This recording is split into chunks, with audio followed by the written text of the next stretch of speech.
Edward. Yes, Father. I've been thinking a great deal, and I've decided on my last request. Yes, what is it, my son? I want to see Mr. Holmes. Who? Mr. Sherlock Holmes, the detective. If there's any chance to prove my innocence, he's the one who can do it. You've got to bring him to me, Father. Very well, Edward.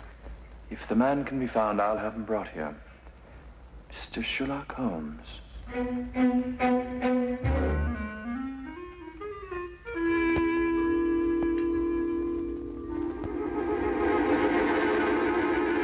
Watson, I want you to assist me in a rather unusual experiment. Experiment? What kind of an experiment? I want you to stand by while I drink this. Oh, and you'll need your stethoscope. What?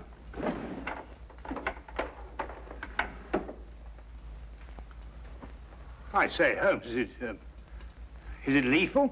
Of course not. You don't think I take a chance like that, do you? Are you ready?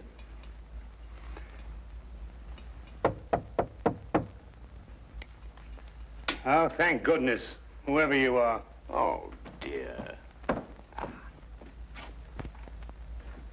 Come in, Lestrade, come in. Delighted to see you. Well, this is a warm welcome. Well, now, sit yourself down, make yourself at home. No, I won't, thank you very much. Tell me, social call? No, not exactly. Oh, what's the trouble, Lestrade? Do you remember the Phyllis Brighton murder? Oh, yes, of course. Brighton. She was stabbed, wasn't she? That's right, by her husband, Edward Brighton. About an hour ago, he made known his last request. Rather an unusual one. Oh, what was it? You. Me? Why? Well, no explanation. Simply wanted to see Sherlock Holmes. And you know, Holmes, wherever it's humanly possible, we try to fulfill these last requests of condemned men. Naturally. And I take it that his execution is imminent then, Lestrade? Yes, at dawn. He has about 7 hours to live. Come on then, Watson. We have little time to lose. If a man calls for me in his final hours, it may mean that we too shall be called upon to fulfill a final request. And 7 hours is little enough time when a gallows is at the end. Suddenly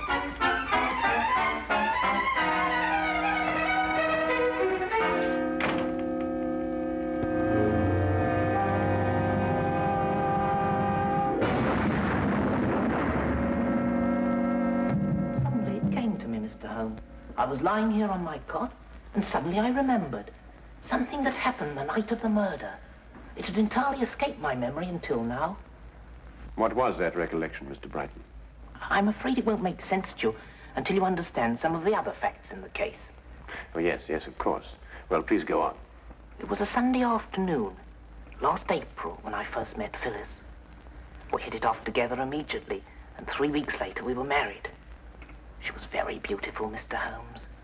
Blonde hair, perfect nose, delicate little mouth. And her background? Her family? We never spoke about that. Phyllis made me agree not to inquire into her past, nor she into mine. I knew it was an unusual request, but I consented readily. Mr. Holmes, I'd been just a bank clerk and very lonely. I didn't want to lose my one chance at happiness. Of course. Tell me, what was Mrs. Brighton's maiden name? LeVay, Phyllis LeVay. But she told me her friends called her Bobo. Bobo. I thought that awfully charming. Mr. Holmes, I wouldn't kill her. I bought her a little home in Benedict Lane. I insured my life for £2,000 so that she'd be well protected in case I should die. I gave her everything she wanted. Every moment counts, Mr. Brighton. Now, you must tell me what happened the night of your wife's death. Oh, yes. That night we had our first argument. It was over a very trivial matter. Forgive me, dear, for saying so, but don't you think it's just a little too much? What's a little too much? You know, As a matter of fact, I think it's too little. Now, really, Phyllis, it doesn't improve your appearance. It makes you look, Cheap? I didn't say that. I merely said... You're afraid I'm going to shock the Kimballs, and I simply won't go. You know very well the Kimballs are expecting us. There's no need to carry on like this. I'm not carrying on, Edward. You're the one. I think I'd better take a breath of air before I say something unkind. Suit yourself. You're really a sweetie, Edward, but sometimes you're just so stuffy.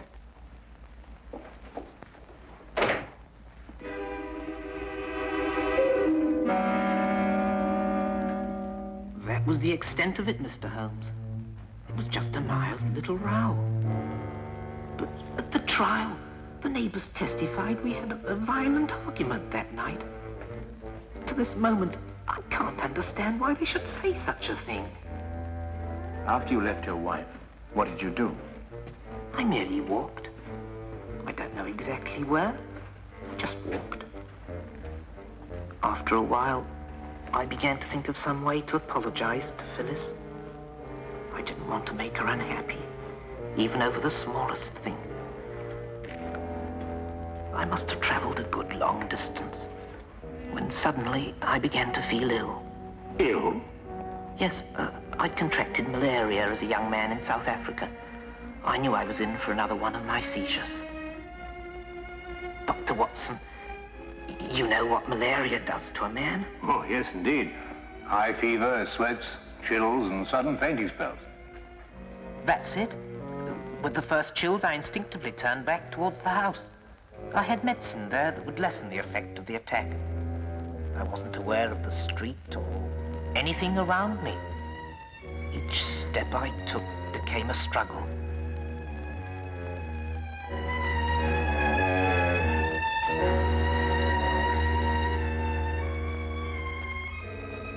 I barely made it to my home.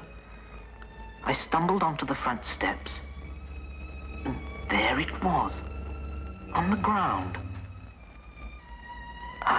I knew it didn't belong to me, but instinctively I reached for it. And that's all I remember. When I came to, the house was swarming with police and Phyllis was dead. This object you saw on the ground, what was it? That's the maddening part. I don't remember. I'm only positive there was something, and it didn't belong to me. But, Mr. Brighton, have you any recollection of its general shape, size, or color? No, sir. Nothing beyond what I've told you. This has been most illuminating. Good night, Mr. Brighton. Come, Watson. I realize I haven't given you very much to go on, Mr. Holmes. Perhaps not even the slender thread you require. But a man will pray for a miracle when he's only a few hours remaining on this earth.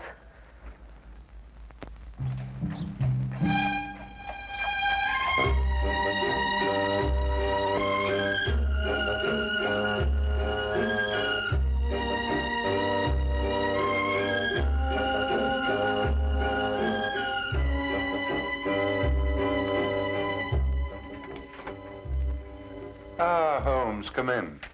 What did Brighton want? Lestrade, may I see the items that you took from Edward Brighton's pockets when he was arrested? Hmm? No, I said, may I see? Oh, very well. Wilkins, bring over Brighton's effects, will you? Well, I don't want to seem pessimistic, Holmes, but you think this poor chap's got a chance? No, I'm afraid all the evidence proved conclusively that he had a violent quarrel with his wife, then murdered her in a fit of rage. These mild-mannered clerks are always the ones. Oh, thank you, Wilkins. There you are, Holmes. There's nothing unusual in there. Keys, handkerchief, wallet, and so forth. Yes, just Lestrade says. Nothing there but common to garden personal effects, Holmes. Well, I, for one, wonder where we go from here. We go to 14 Hanover Place, Watson. Beg your pardon? What are we going there for? That's the address of the tobacconist who prepared this mixture. Yes, I can see that's the address, but I still don't understand. Quite obvious, Watson. Brighton in his cell was smoking the inexpensive, ordinary sea shanty brand of tobacco. Well, that's a specially prepared blend, only made for the well-to-do connoisseur. You'll note the burley base, a touch of latakia, and a certain amount of yenijay leaf. Extraordinary olfactory perception, Holmes. But what has the man's smoking habits to do with the case? Perhaps everything, Lestrade. It's my guess that Phyllis Brighton had a visitor that evening, while Edward Brighton was roaming the streets. And this is the something that he picked up on his return. The something that he couldn't recall. Come, Watson. The scent of this tobacco may very well lead us to the real murderer. And we have little time to lose. Good night, Inspector.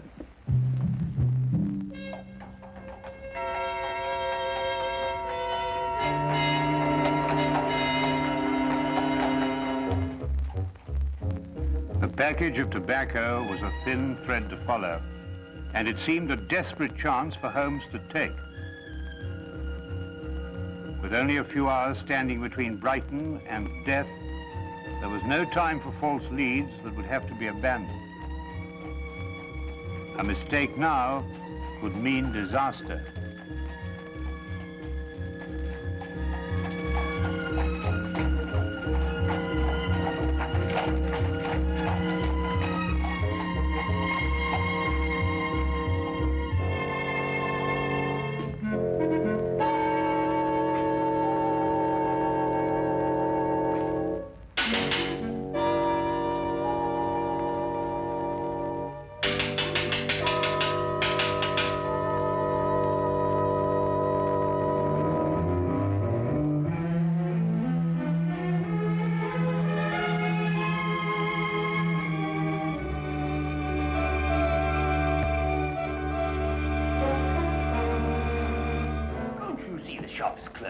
Come back tomorrow.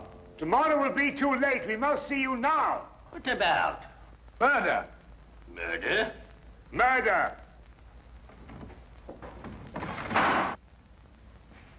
Oh, well, I could do with a good cigar. I don't believe we'll have time for that, Watson. You choose a cigar like another man chooses a wife. Oh, I say, really, Holmes. Murder? Yes. My name is Sherlock Holmes. This is Dr. Watson. May we come in, please? Oh, it's Mr. Holmes. Indeed, do come in. Come in. Thank you. My shop is at your disposal. Mr. Carruthers, a man's life is at stake. The information you may give us may very well save him from the gallows. I'd like to have a look at your client's ledger with the names and addresses of all those who smoke this blend of tobacco. Why, certainly, Mr. Holmes. It's my own special mixture, you know. Not many of my clients have the discernment or the cash to smoke it. I hope this will be some help to you. But I say, Holmes, there's at least 50 names on that list. It'll take days to check through all of them, and time's getting desperately short. Aha. Mr. Langsley Prime, 8 Groveley Square. Langsley Prime? Who's he? I haven't the slightest idea, but we must get to him immediately, Watson. But now, why Langsley Prime amongst all those names? Because 8 Groveley Square is in the dock section of the city, and all the other addresses in the ledger were in the more fashionable neighborhoods. Doesn't that strike you as unusual? Yes, it does, now you come to mention it. Whereas you may recall, Watson, that the late Mrs. Brighton didn't wish to reveal her background. I think we may therefore assume that it was of a somewhat questionable nature. Yes, true. And 8 Groveley Square is in a questionable neighborhood. Well, these are slight leads, I grant you, Watson. But we haven't the leisure at our disposal for more thorough investigation. Our one critical factor now is time. Thank you very much, Mr. Carruthers, for your assistance, and good night. Good night.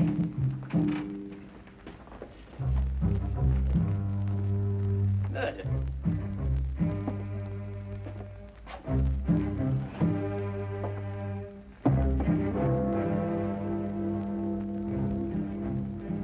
$10. 6 more hours.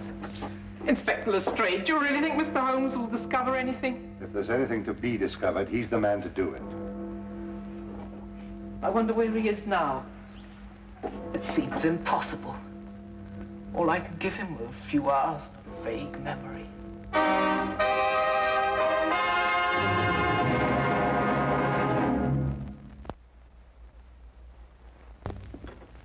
This was Mr. Priam's room, Mr. Holmes. He left me 2 weeks ago. And him owing me back rent, that scoundrel. Did he leave you in a forwarding address, Mrs. Chivy? Ooh, not him. He just left a note saying he was gone and got a job, that's all. Tell me, Mrs. Chivy, what sort of a man was he? I mean, what did he look like? Well, he was tall and kind of handsome, you might say. Then again, you might not. What do you want him for? He's not in some kind of trouble, is he? Not necessarily. You're not here to give him the £2,000. £2,000? He was always talking about how he was going to get his hands on £2,000. And him owing me rent. Thank you very much, Mrs. Chivy. You've been most kind. Yeah, but when you see him, you tell him I sent my money. From now on, all rent in advance. Well, Watson, that's one more link in a strange chain of events. Tell me, what's the time now? Must be after 10. Ah, then we just have time to get to the theater. The theatre? Yes, we don't want to miss the last act. Now, look here, Holmes, you can't do a thing like that. I mean, the theatre at a time like this.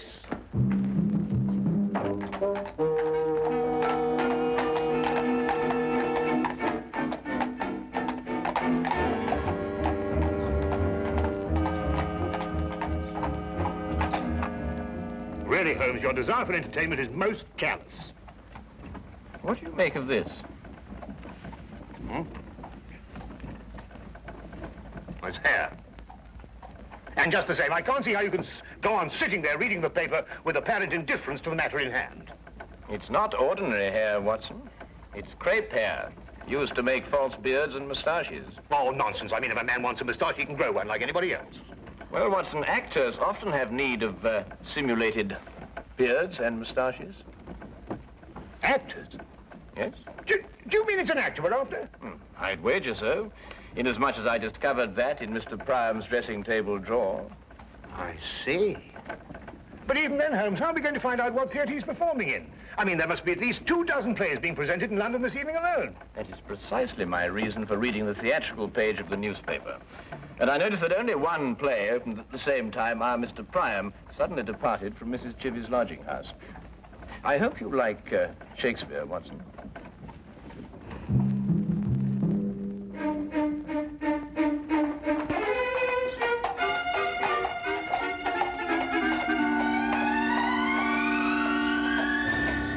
Nobody goes backstage. Those are my orders. But my good man. If you're from the costumes company, you can't touch a thing until after the show. As Mr. Pettifoot says, he'll be able to pay by the end of the week. I am not here for the costumes. I'm here on a very much more important matter, one in which every moment counts. Mr. Pettifoot says? See here. This gentleman here is, was Sherlock Holmes. Sherlock Holmes, the detective? Yes. Checkmate.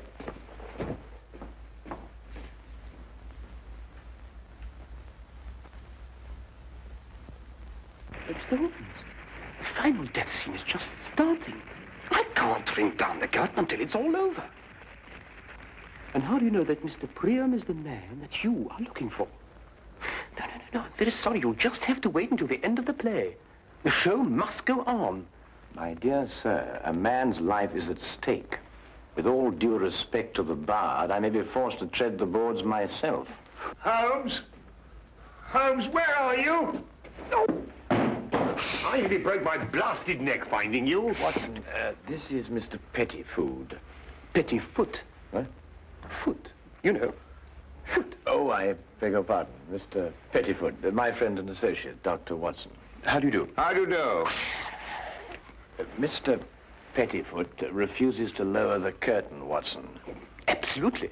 The tradition of the theatre does not permit it. Now, I must ask you gentlemen to leave. Leave. Oh, please, leave.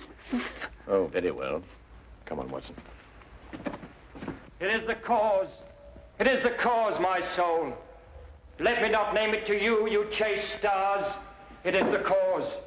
Yet I'll not shed her blood, nor scar that whiter skin of hers than snow, and smooth as monumental alabaster. Yet she must die, else she betray more men.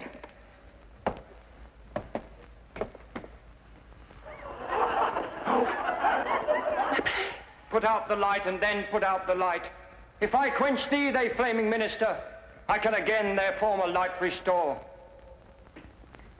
Should I repent me, but once put out the light. Thou cunning's pattern of excelling nature, I know not where is thy Promethean heat, but can thy life illume? When I have plucked the rose, I cannot give it vital growth again. It needs must wither. I'll smell it on the tree. Oh, balmy breath that dost almost persuade justice to break her sword.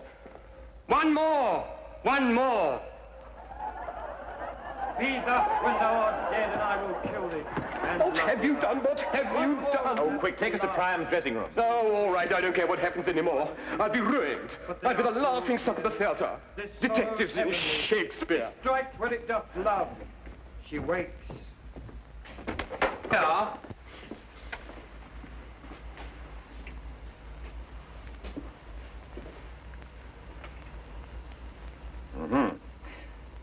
Well, the final thread is woven, Watson. Or should I say, rather, that every hair is at last in place. The two match. Perfectly. What is going on? What are you two madmen doing? Mr. Pettifoot, you can be of assistance to us in a drama even more important than the performance on your stage. In fact, you can help us to save a man's life. I can? You can indeed. Now listen very closely. When Mr. Priam comes in here... What time's it now, Inspector? 11:20. It's odd. Each minute's like an hour, but each hour's like a minute. There's still time. No. I'm afraid it's too late. Telephone call for you, Inspector Lestrade. Very important, sir. Oh, thank you, officer.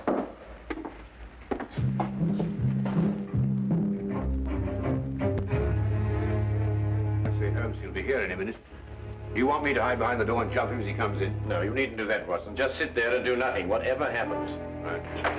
He's coming.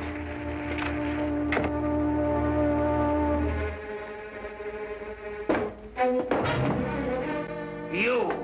How dare you? You ruined my scene. That, I believe, will only be the least of it. Well, who are you and what do you want? In answer to your first question, my name is Sherlock Holmes. In answer to your second, I want you for the murder of Phyllis Brighton. Murder?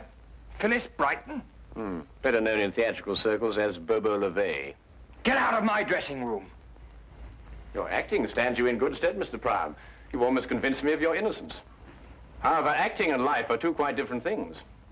Tonight, on the stage, you murdered the girl Desdemona in make-believe. A month ago, you murdered a woman in a more sordid drama. You may as well continue this farce. The stage is all yours. Thank you. I shall try to be brief. You and your ex-partner planned what seemed to be a simple but clever scheme. She would marry some poor, unsuspecting soul, and you would murder him.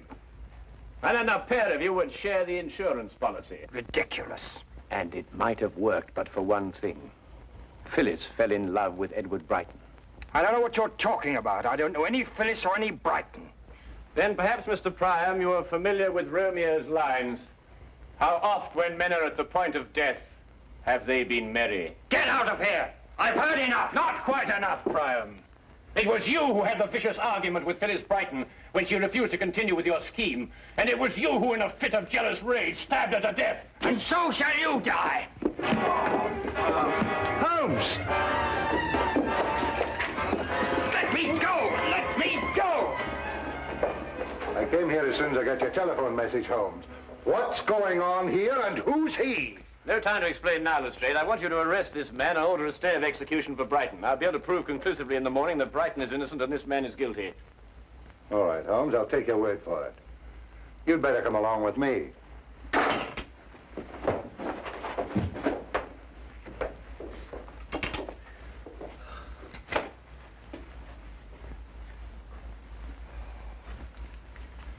Oh, I must admit, Holmes, I've been far too shaken to think clearly, but just the same, I can't believe it. I mean, with my very eyes, I saw him stab you with that dagger. Holmes, what on earth? Watson, if actors were allowed to use real weapons on the stage, the mortality rate would be something fantastic. Observe how the blade disappears into the handle.